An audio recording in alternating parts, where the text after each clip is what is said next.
Что это за краина, где нема нормально проехать у цягніку и поспать?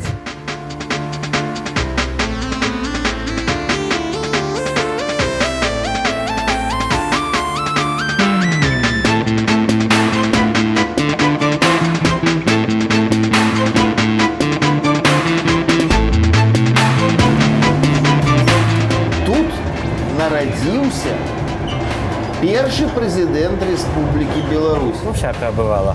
А сейчас, смотрю, и студенты культурные стали все. Толькі што не пасуе, зразумець не магу. Божа, з півам. Чаму не з шампанским? Ну вы не забыли?